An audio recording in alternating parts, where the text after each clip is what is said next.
onthedoc.org every Tuesday and Thursday, dropping down on those incredible podcasts. You want to check them out? Go check out our whole catalog. We got a lot of episodes out there from season 1. Now we're in season 2. We're loving it. onthedoc.org every Tuesday and Thursday. Watch those releases, all about conversations to propel your faith out of the shallow into the deep. And we want you to find us on YouTube, Spotify, iTunes, also on Google Play, Facebook, Roku, Rumble, and SermonNet. Good way to find us. That's where we store all of our stuff. You can talk to us and chat with us on our social media partners, Facebook, Instagram, Twitter, Telegram, and Getter. And when you find us, always hit subscribe, like, notify, whatever they tell you to do. Unlike Rumble, you got to hit that punch, whatever you got to do, hit the comments, hit notifications, tell other people about it. You'll be cool if you let them know. We'd love to have you as a partner. Go to Patreon and become a partner at On The Doc. Find us at On The Doc at Patreon site. And we have 4 levels of partnership, 3 levels of sponsorship. We'd love to talk to you about being a partner or sponsor with our show. onthedoc.org. You can find all of our templates by going there. You can watch us right there, or you can get linked to any of our platforms, and you can find out more about Patreon. And if you just can't do any of that stuff, email us at info@onthedoc.org. And Donna Kornewski, our executive producer, would be glad to help you find your way home. All right, we're here for our 3rd installment. I've got my incredible, lovely XY co-host, XY chromosomed.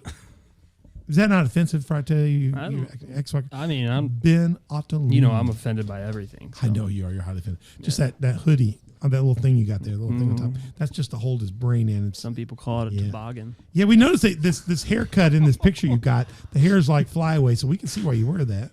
Yeah, we got to get a new publicity shot for you. You got Lucas Winkler in the house here, Techno Wizard, Executive Director. How you doing, Lucas? I'm doing great. How are you? On camera and on microphone. He's on an old camera. He doesn't have as good a camera. But so if you become a partner sponsor at my Patreon site, we'll get him a better camera and a real microphone. So, well, we got him anyway. Thank you, Lucas, for being here again. We're on the Doc Season 2 Super Series, Worship Leaders of Southern Illinois. We're on the walk away. We're on the walk off, 3rd part of this sub-series featuring Mr. Johnny Wicoff, Southern Illinois Christian rock and worship recording artist. We're in the 3rd show. We're all doing just fine. We haven't had anything to eat. I'm getting hungry. Dude. Oh Dude, my gosh. we normally, Johnny, you got messed over today. Food. Normally between 2 and 3 we eat. On the last show we did, we had Indian buffet. Wow, I'm actually going to Indian tonight. See, that's, I'm gonna go. Oh, I'm so excited. The Lord let us just be starved today so you'd be ready. Yeah. Did you guys enjoy? Did you have leftovers? Was the leftovers good? Oh yeah. Yeah. It was much. Yeah, it was. Excellent. It was good. I got to go get me some more of that. So Johnny is a local Southern Illinois raised. He's from the Jackson County, from Carbondale. We found out in the last show he's across. Yeah, he's from across the railroad tracks over there in Carbondale, but we won't hold that against him. Christian rock and worship recording artist. He plays guitar at what was formerly called Southern Illinois Worship Center, which is now Purpose House. I got it right. You did. I got it right. First time. I'm so proud. It's a good thing. I'm so proud of Purpose House. He plays there. He came up doing some of the youth worship there as well on the May platform pretty regularly there now. Has your own band. You get your own thing going on. Johnny Wicoff Music at Facebook. You can go find out more about that. Let me put this. I got a publicity shot. Hang on. You got good photos. Look at this shot here. Boom. We're not going to charge you because you're a guest today. We didn't have to feed you, so it's a lot cheaper. So we owe you double food next time we have you in house. So we should have fed you today. I would have appreciated it. It's never too late. It's never too late. I'm starving right now. Golly, it's gonna be a quick show. We're hungry. It's like when you go to church, sometimes you're real hungry. The preacher always goes long. In my states, the worship leaders, they just go on ad nauseum. You're starving to death, and it's horrible. It's horrible. It's horrible. That's why you got to bring something. Bring stuff. You need like and I'm not talking about nuts. You need like a Subway sandwich compartment. Something soft though, not potato chips. Yeah, no, because that bugs everything. Yeah. No, nobody wants something that. soft. You need something that you got to work through. That could be mashed potatoes. It could be wet potato chips. Wet potato. That is horrible. That's really disturbing. I hate thinking about that. All the money we saved on the green room today, we're going to spend having to pay for his counseling bill because he's going to have to figure out how to eat again after you do that stuff. Actually, wet potato chips would be a great band name. It would be an interesting band name. Yeah. I just want to say, Ben, we can't ever get ahead because of you. Soggy taters. Yeah, I really hate that. soggy bottom, I really hate that. soggy I bottom really hate tater. that. All right, we're in the final one. You can tell we're a little punch drunk. We've nothing but I think I got decaffeinated tea, so I can't even say that. I did give Ben drugs, just for the record. I did give Ben drugs, but they were just like light pharmaceuticals. Is your headache Yeah, better? we live in Illinois, so I offered to snort them with him because he had a bad headache, and you never know, it might be contagious. Johnny wanted us all smoke them. He was suggesting we start the show with smoking, and golly, never smoked Tylenol before. Tylenol. I wonder if it's smooth or not. I don't know. I've never done drugs. Johnny, I have never done marijuana. I've got secondhand smoke from marijuana. Sure. Yeah, right. I mean, if you that's go, good. Yeah. I went to the Eagles concert for their last tour. Oh, yeah. At both places we went to, you could not hardly take a breath in that place. And right now, just when we went to Denver, just driving down an 8-lane expressway in Denver right now is nothing but the smell of marijuana. Everybody in Colorado is driving around high. It's just terrible. Slow reactions, wrecks everywhere.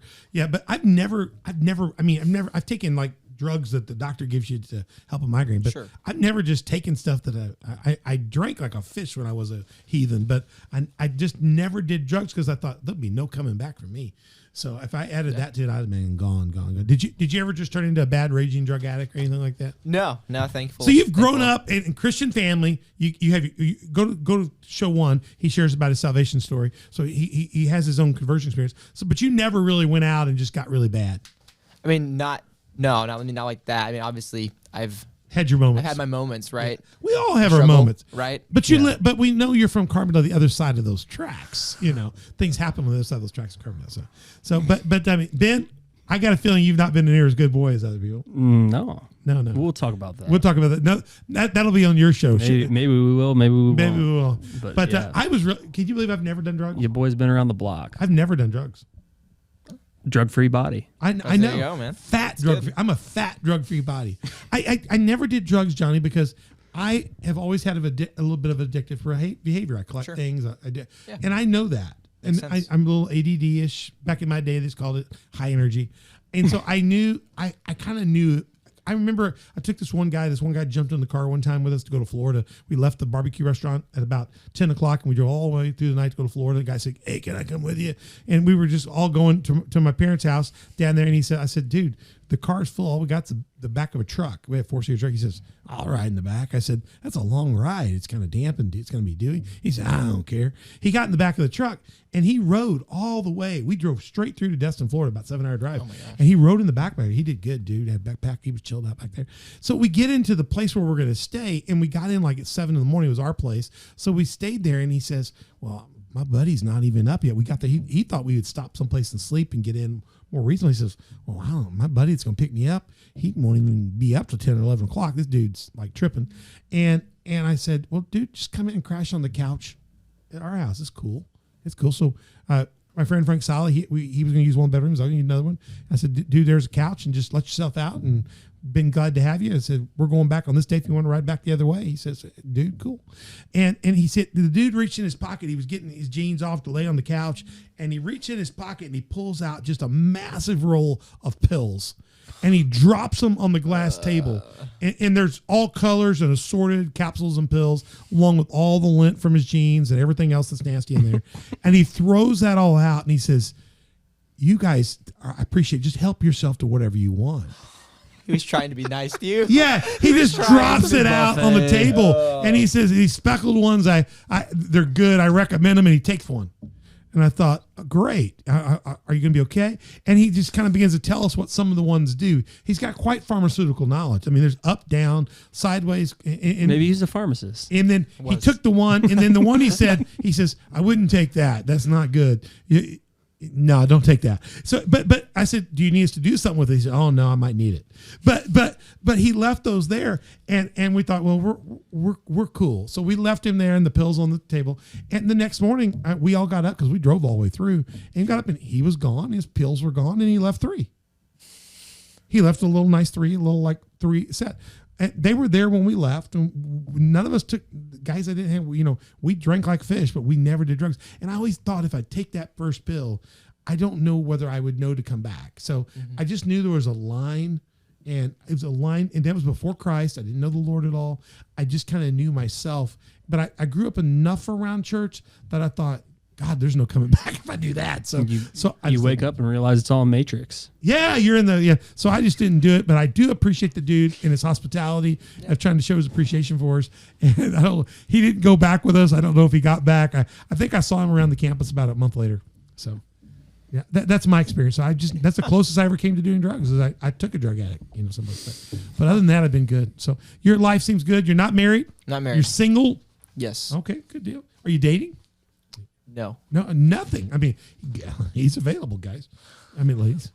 Okay. Weird. Yeah. I had to fix it. Today you have Thank you for fixing it. No. You have no. In my day, you would never even think about fixing that because when you say guys could be everybody. Sure.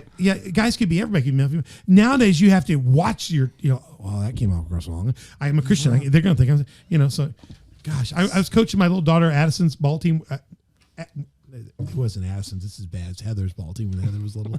That's when you lose your moment. And I was coaching her little team. They were about 8-9 years old. I said, "Get off the field, guys!" It was my first time coaching that age. I was a baseball guy, and I walked. The girls walked past me and said, "We're not guys, we're girls." And I remember telling them, "Everybody out here is a guy. Get off the field, guys." And so the rest of the field season was just like that. So one time I said, "Come on, ladies." He said, "No, we're your guys." That's funny. So back in the day, you were just kind of generic. No, you know what I mean. This is a fun podcast series. I know.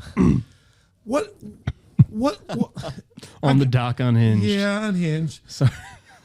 Hey, I got to get. I was going to ask you the first question, but it was the same question from the last show. I got to switch shows. Hang on. Here we go. You ready for the big question? All right. Let's I do am it. too. Here we go. Ready. Here we go. All right. Oh, man. You've been in worship in some form. I mean, how old are you? 24, 25? 24. I'll be 25 really soon. When was your... Oh, I can't show you that yet. That's bad. I brought up the big finale. When was your first time being in a worship platform, in worship? What age? About what age? 12 or 13. About 12 or 13. So you've got 13. 12 years already in playing. You've been playing guitar for almost 12 years too. Yeah. Right? Yeah. Okay. Do you play any other instruments besides guitar? I play some keys, some drums, bass, stuff like that. What have you seen change in those 12 years in worship? What about worship has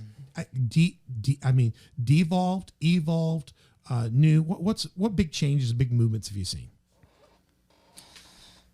I think I've seen a real move towards a lot of raw stuff, like less like generic Christianese to more raw. Not that there's not a place for the other stuff or anything like that, but it's just I've seen more raw and just I guess a real focus on like the deep relationship. Define raw. Okay, I guess within worship, like from a sense of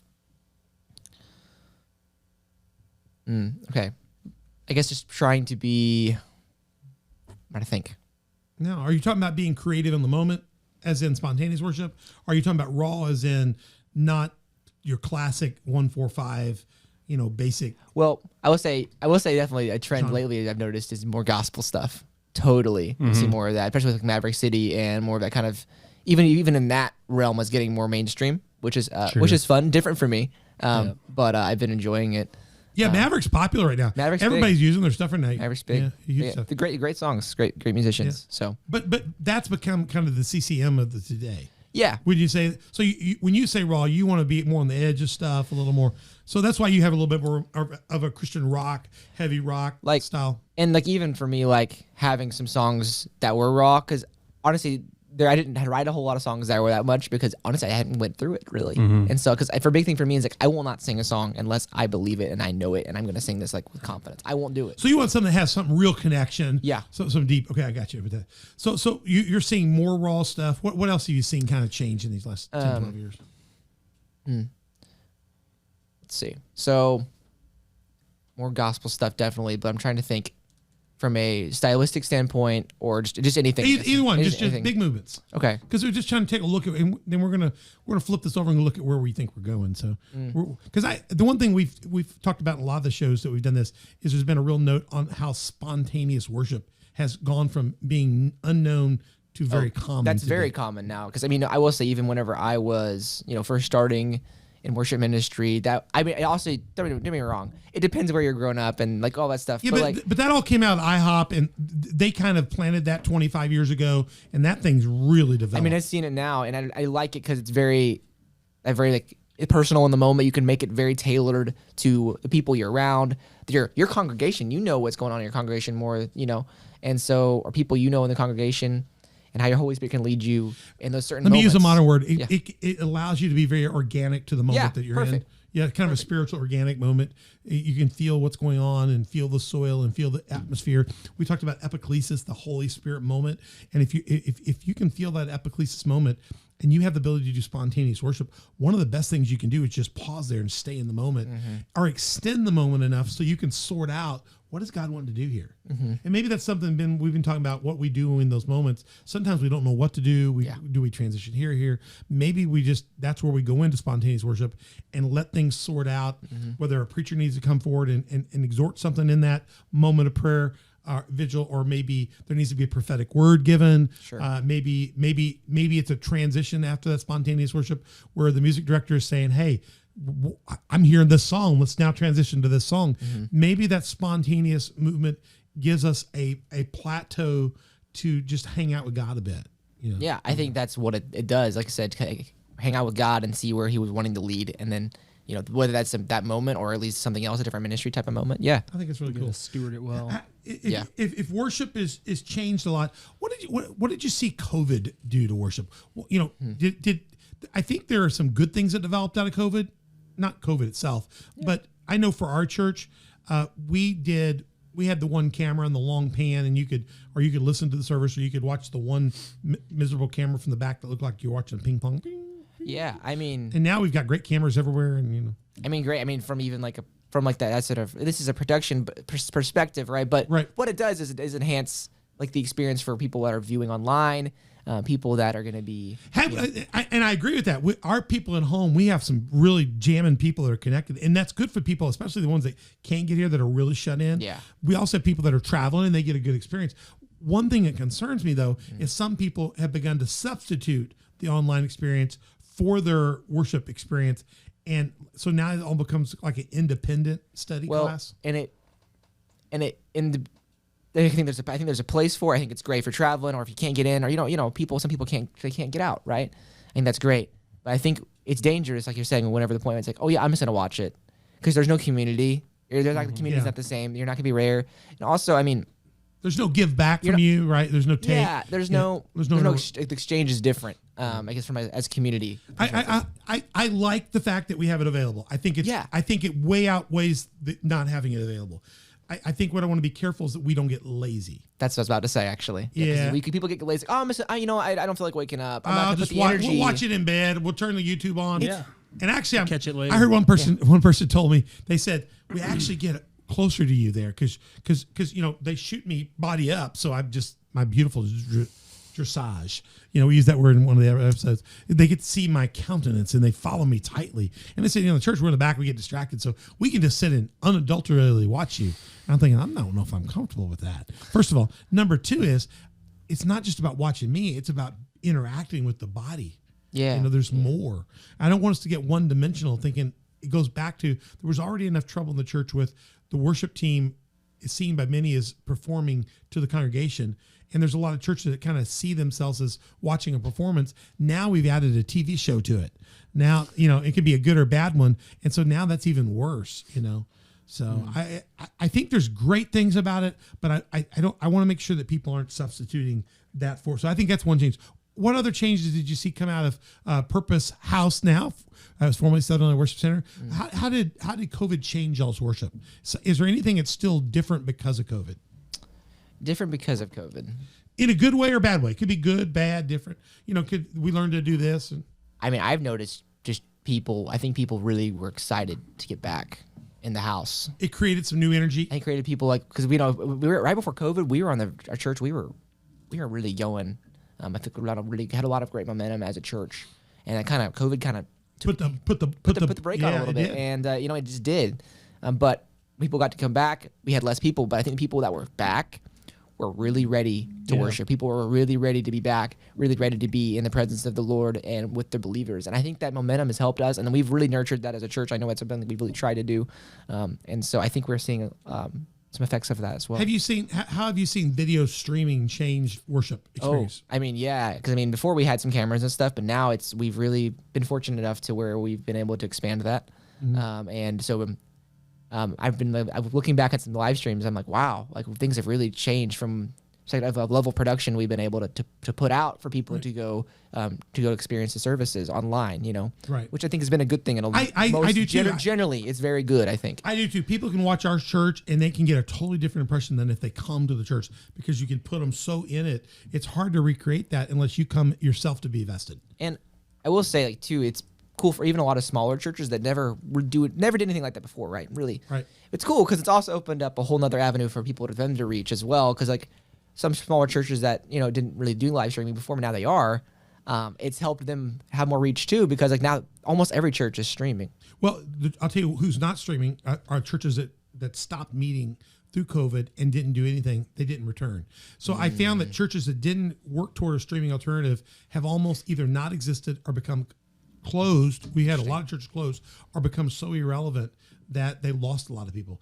People just went off to a church that was able to meet their needs. Sure. So I think the churches that embraced it mostly rode through it well. They got through it. They were able to create alternative streams and get through it. It helped bring community to some degree. I think we are a better church for what we learned in it.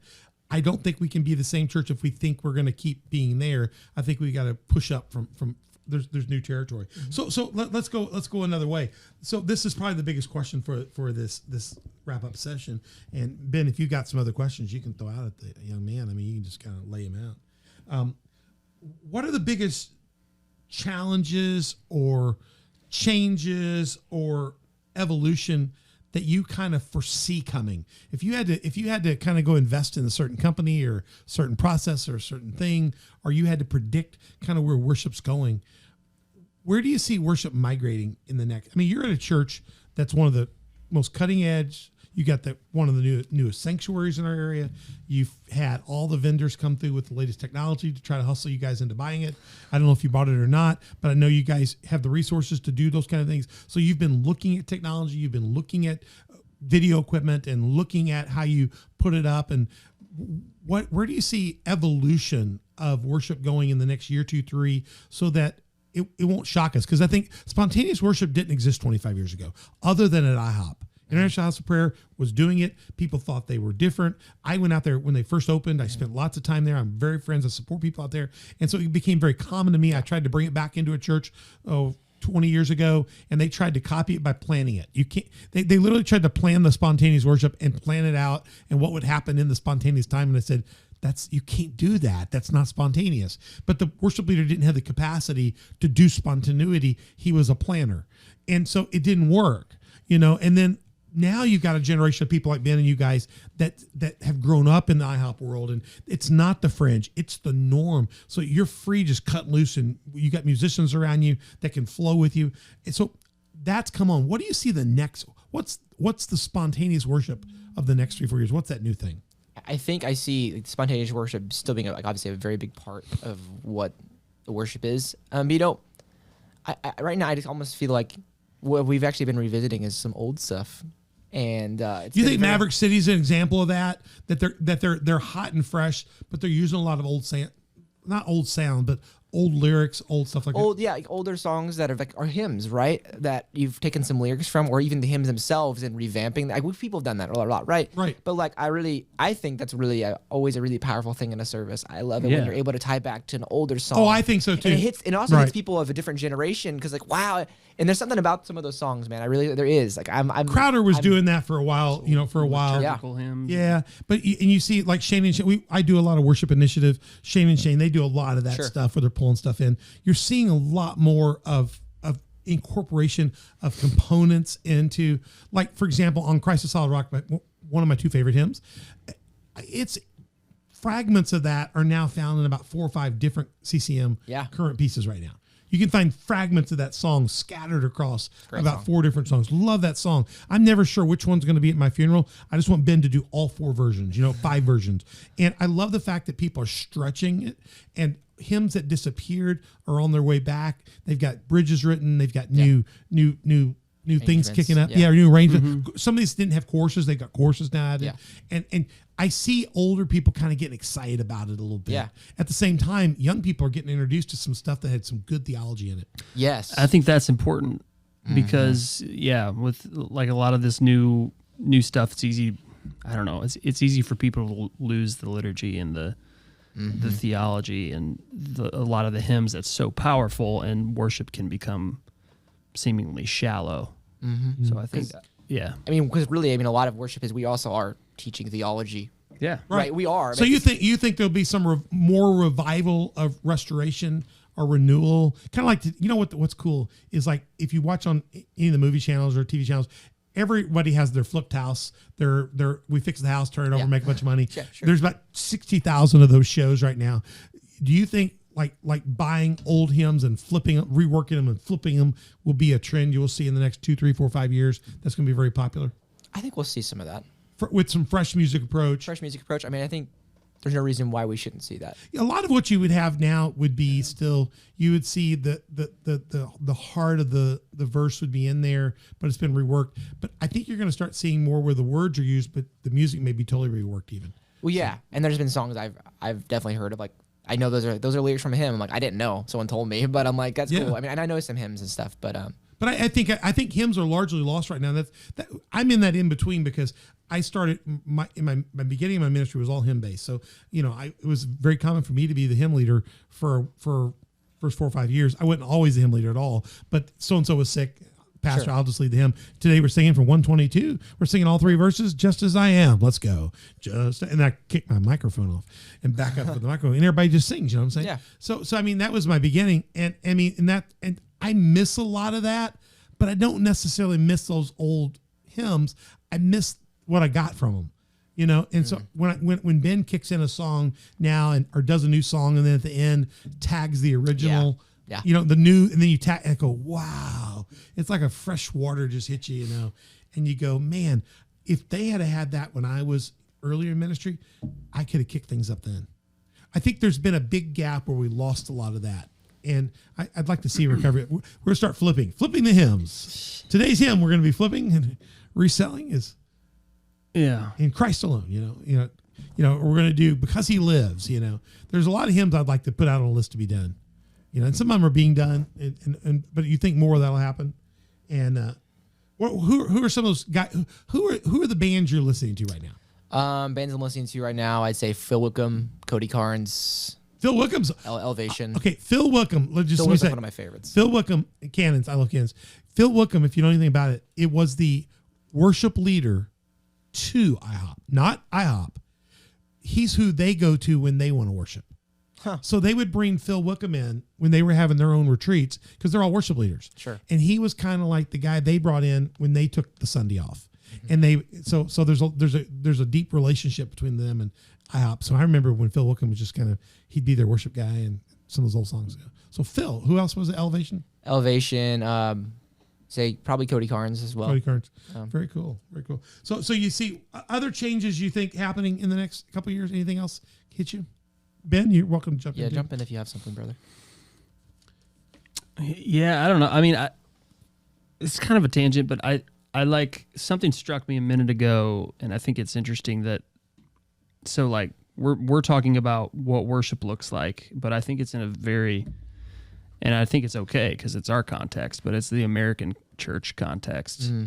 And I do think that churches, a lot of churches globally are kind of following that trend in a sense, but I also know just from personal experience, like being in India and seeing how some churches worship there in different denominations where they don't even use instruments. Mm-hmm.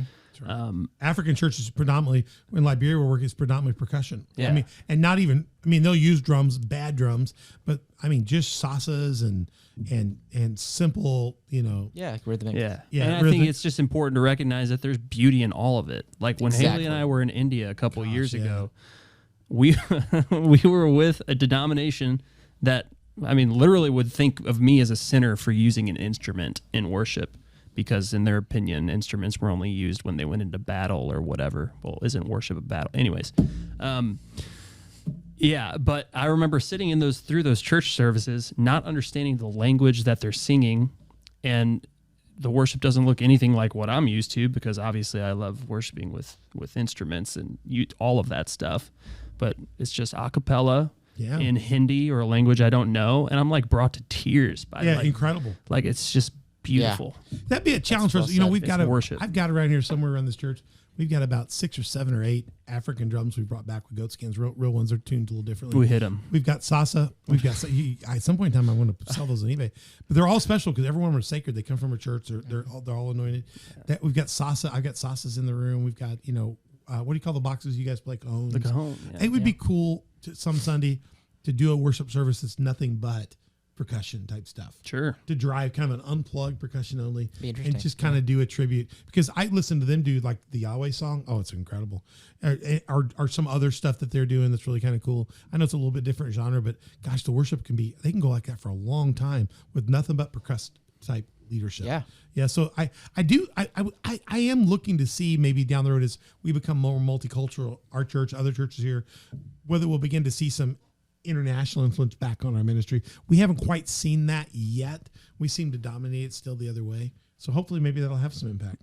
Yeah. I guess my point in that is just to recognize that worship doesn't have to look the same, a certain way. Yes. Yeah, I would like or to sound see the same, or sound Exactly. the same, or sound the Yeah. same. I think that would be good for a lot of our people to experience here, because they're like, people are very critical. Now let's we'll wrap up with this big question, because we're getting close to the end of this, and we've taken this on with everybody. We really wrestled between shows with whether to do this with this young man, Mr. Johnny Wicoff. Go to Johnny Wicoff music, check it out. He's got stuff coming out.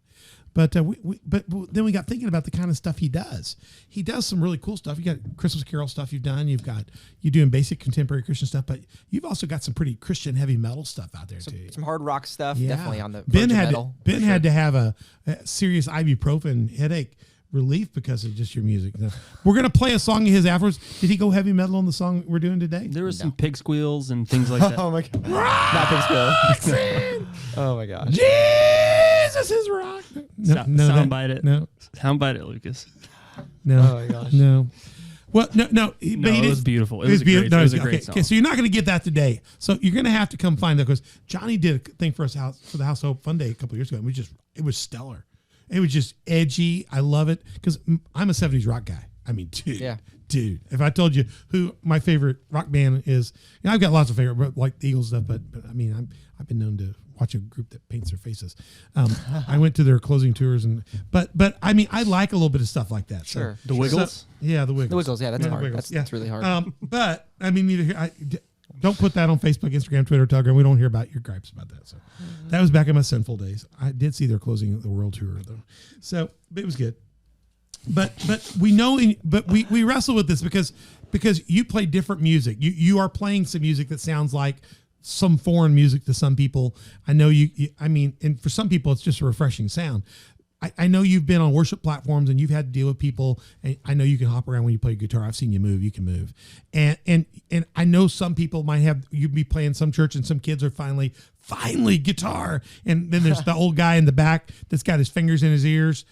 They're crossed, and let me do it this way. They're crossed in both ears because he's mad and he's got fingers in his ears. I know that, or the drums are too loud, or I know that you're not the worship leader at Purpose House, but I know you probably catch heck sometimes for certain things, or you've after a performance, or you've done an event someplace, somebody liked it or didn't like it. One of the things that we wanted to do as we close this segment is have you help young worship leaders, young musicians out there. You're going to deal with criticism. Pastors are going to deal with criticism. I don't think what people understand is, as worship leaders, as performers, in the sense of performing your heart, when you share that, you're raw. And if people pick on you, it can be perceived as picking on. It's almost like body shaming, because what you've given is a part of your life in your body. So it's difficult. But over time, you've been here long enough, 12 years, that you've had to build up some understanding that there's going to be critics. Totally. Did you ever watch the Muppets growing up? A little bit. The Kermit the Frog and Miss Piggy. Yeah. Do you know they had a couple guys that would be in any church? And the two guys were Waldorf and Statler. These are the two old guys that set up in the balcony. Did you ever see the guys that set up in the balcony? I think I actually did. These are the guys that sit in the back of your church, and you see them talking about you while you're playing. They're going, yeah, that guy, right. Or it's too loud, or the guys that grab you after service and want to talk to you about your shiny shoes that you have on today, that those just aren't of the Lord. Those aren't of the Lord. They're shining. And the jacket, they got the jacket and the shoes going together. Oh, we got to get it. Jesus, we got to get it. We got to get the oil on him. Margaret, get the oil. Get the oil. We deal with critics. Sure. We deal with people that don't like the sound. The lights were too flashy. I remember they just went nuts in the church one time. Lucas put a little haze in the building. Oh, I can't breathe. I'm dying. The chemicals are killing me. And I said, Lucas, what's in it? Water. What's in it? Water. You all survived a shower. You're gonna live. You're not dying. It's not the haze. It's a humidifier. Yeah, it's a humidifier. You have one at home. Okay, it's called your shower. But these guys, I want you to watch these guys. These are world renowned. Every pastor, every worship leader, every performer deals with these guys. That was wonderful. Bravo! I loved that. Oh, it was great. Well, it was pretty good. Well, it wasn't bad. Well, there were parts of it that weren't very good, It though. could have been a lot better. I didn't really like it. It was pretty terrible. It was bad. It was awful. It was terrible. Get him away! Hey, boo! Boo! Yeah, we couldn't afford to show the live video. We had to freeze the picture and then run the audio because we don't want to. Sure. Yeah, they take us off YouTube. Yeah, and then they charge us a lot of money, and I bill that to Lucas. So Lucas said, "No, we can't do that." So that's where you get the static. So it wasn't a picture problem. But every church, every pastor, every worship leader, any gig, you're going to have a couple of those guys. Always. How do you handle those guys? You're a young man. How do you deal with the critics, the nasty people, the people that are going to try to tear you down instead of build you up? What you have to do is just be solid enough in what you've been given. God's given you a gift. God's given you a certain way to do it because you're a unique individual, right? Yeah. And so you got to know, like, hey, this is who I am. This is what I do. And, there's always going to be people out there that say, oh, you should do this different, or you should this, you shouldn't do this, you shouldn't do this. And honestly, just having, I think, a mind of, hey, there's people out there, and just don't let that get in your heart.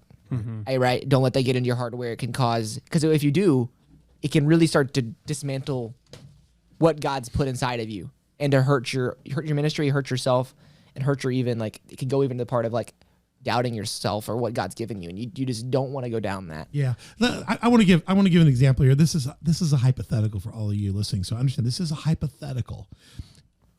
Oftentimes, when you have those critics in the crowd, a pastor can imagine themselves, taking them out and ending the life source of that. You think, I will just bring an end to these, my Statler and my Waldorf. I will finish off the critics, and because I'm a great barbecuer, we will barbecue them and they will be gone. That'll be over with. And next Sunday, there'll be no critics. I got news for you. They'll be back. When you do that, I'm not saying I've done that. I'm not confessing anything here. Nothing. No. I'm just saying, it's like two more will step up. One more will step up. It's like There's casting always out a people- demon. So I putting guess the the Holy moral is, Spirit in there. don't do that.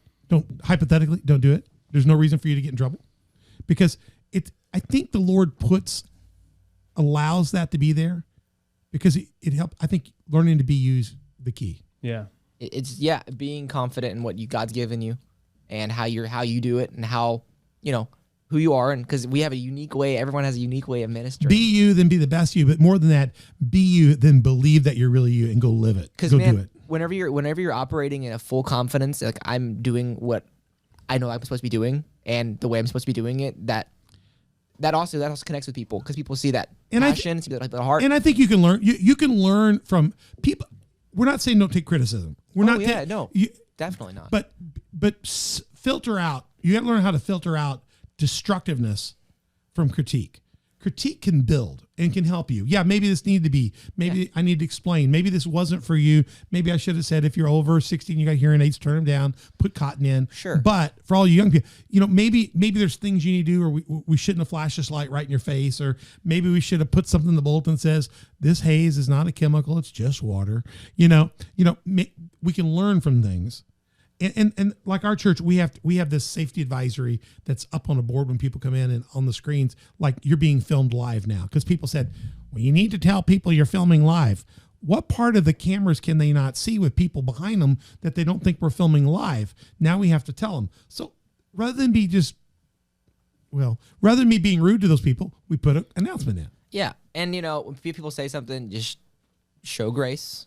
And you might can grow from it. So you might, but there are people that are destructive in their content, and they can be destructive to the atmosphere and the space. Me as a pastor, I tend to try to get rid of those, but I want to be honest with all pastors, not the worship leaders. They will remultiply. Yeah. They're like fungus. You may get tired of those and you may need to move on to others because it becomes destructive. But I think you've got to learn to be who you are. And I think that's a great answer from you. Any other suggestions, Ben? There as well, and Johnny, Luke, you too. I mean, Luke's in the back. Luke's in the booth.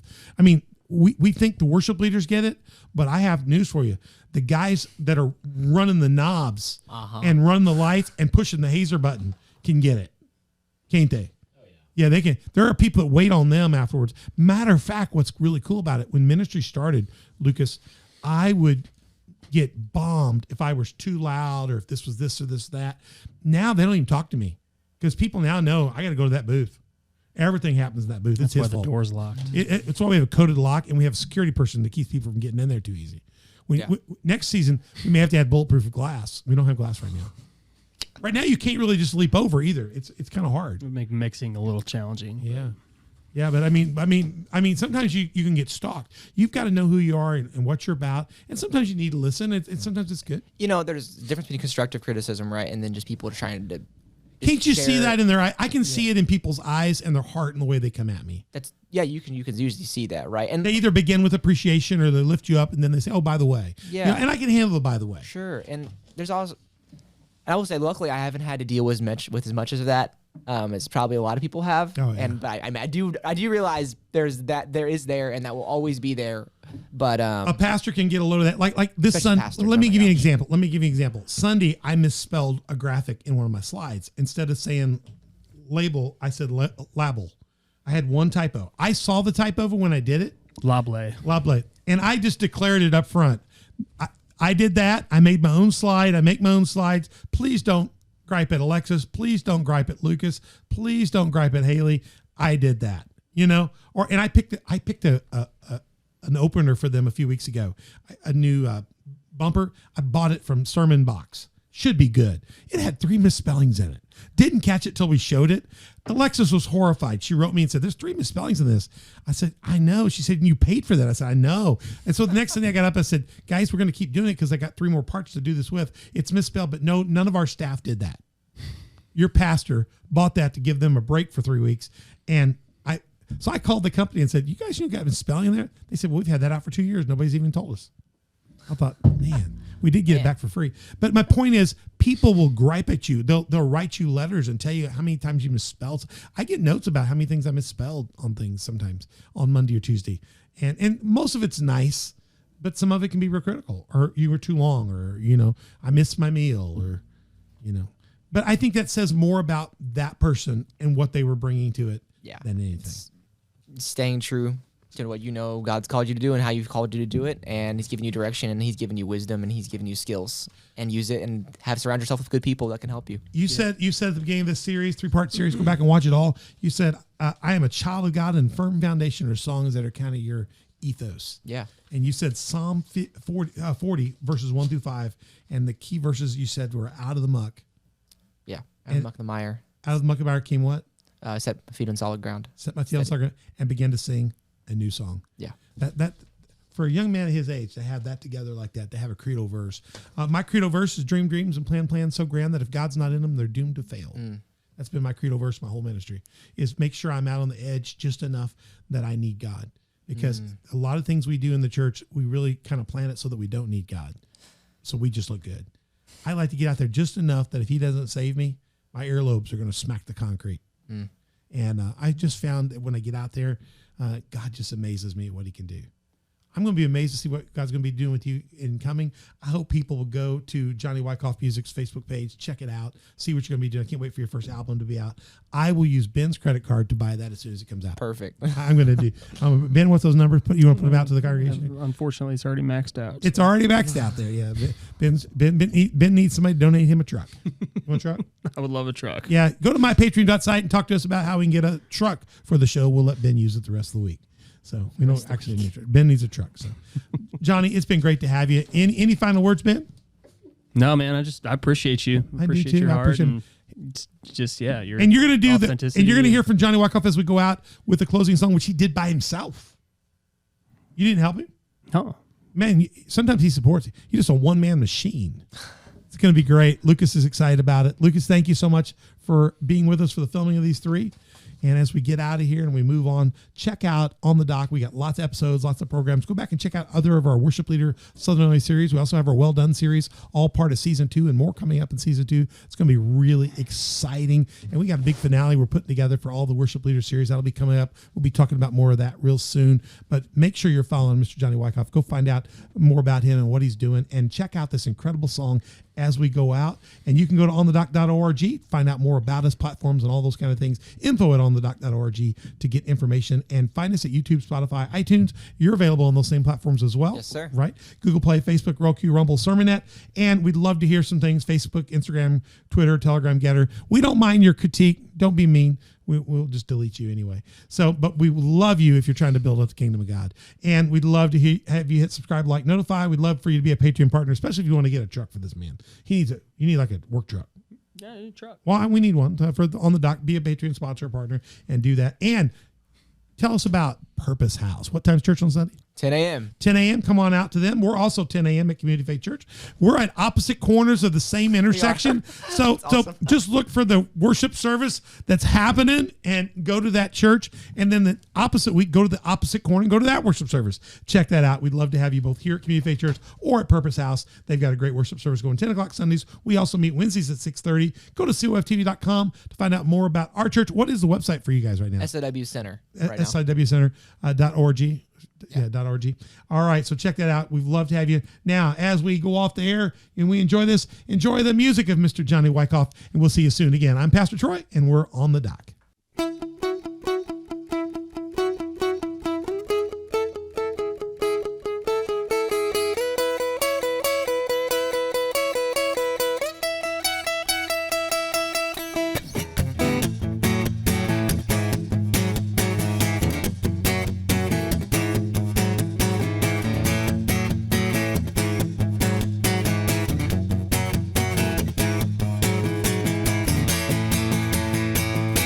I wanna see joy turn a frown around. I wanna see hope fill an empty heart. I wanna see peace in a time of war. I wanna see love where there seems to be none. And I see lives being changed every day by your grace. And I see life in a very different way by your grace. I choose to love and see the truth of your great plan.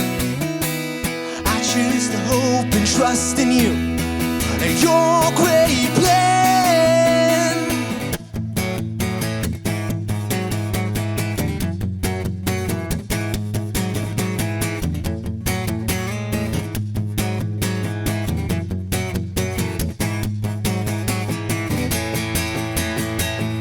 I'm gonna see joy turn a frown around. I'm gonna see hope fill an empty heart. I'm gonna see peace in a time of war. I'm gonna see love where there seems to be none. And I see lives being changed every day by your grace. And I see life in a very different way. By your grace, I choose to love and see the truth. Your great plan. I choose to hope and trust in you and your great plan.